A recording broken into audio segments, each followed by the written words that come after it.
ఆయన పాలిటిక్స్లో లేరు. ఒకప్పుడు ఉండేవారు. దెబ్బ పడిందో లేకపోతే మనకి ఇది సెట్ కదా అనుకున్నారు. Now he is away to the politics. కూటమిలో అంతకన్నా లేరు. ఎందుకు జూనియర్ ఎన్టీఆర్ని ఈ సర్వేలో తీసుకురావాల్సి వచ్చింది? అంటే మేము ఫస్ట్ ప్రశ్న స్టార్ట్ చేసినప్పుడు కూటమి ప్రభుత్వానికి చంద్రబాబు నాయుడు తర్వాత ఎవరు లీడర్ అవుదాం అనుకున్నప్పుడు పవన్ కళ్యాణ్ గారు ఉన్నారు, సరే ఫస్ట్ లోకేష్ గారు ఉన్నారు, పవన్ కళ్యాణ్ గారు ఉన్నారు, పురంధేశ్వరి గారు ఉన్నారు, పురంధేశ్వరి, మళ్ళీ సీఎం గారి మిసెస్ భువనేశ్వరి గారు ఉన్నారు. ఓకే, నాకు తెలిసినంతవరకు 4-5 ఉన్నారు. తర్వాత ఎక్కడో దగ్గర జూనియర్ ఎన్టీఆర్కి ఏమైంది అనే ఇప్పుడు వాళ్ళ నుంచి కొన్ని క్వశ్చన్లు వస్తాయి కదా. సో వాళ్ళు వచ్చినప్పుడు ఇదేదో వచ్చినట్టుంది 1% అని వచ్చినట్టుంది, అది కూడా తీయడం ఎందుకని చెప్పి జూనియర్ ఎన్టీఆర్ యాడ్ చేసాం. మరి గ్రాడ్యువల్గా 1-2 నుంచి ఓవరాల్గా యావరేజ్ చూస్తే 11% వరకు వెళ్ళింది. మీరు ఆయన లేరు ఉన్నారు అని చెప్తే మామూలుగా ఆ స్టేట్మెంట్ నా రిప్లై ఏంటండి, కొన్ని జెనెటిక్గా వస్తాయండి.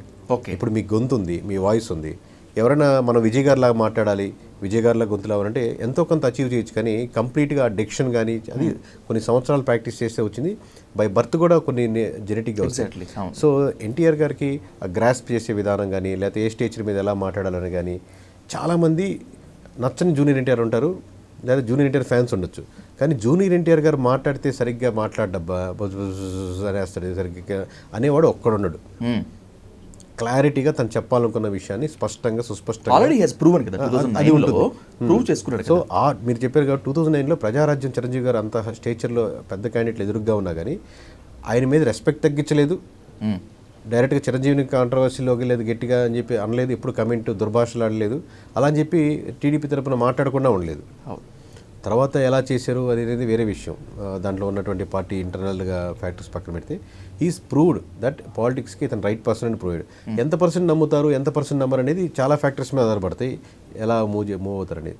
సో 100% కాన్ఫిడెంట్గా చెప్పగలిగింది అంటే మీరు 2009 తర్వాత ఇప్పుడు దాకా డైరెక్ట్ పాలిటిక్స్ లేనప్పటికి కూడా 10-11% మంది మిమ్మల్ని స్ట్రాంగ్గా బిలీవ్ చేస్తున్నారంటే అంతకు మించిన బేస్ ఏమి ఉండదు.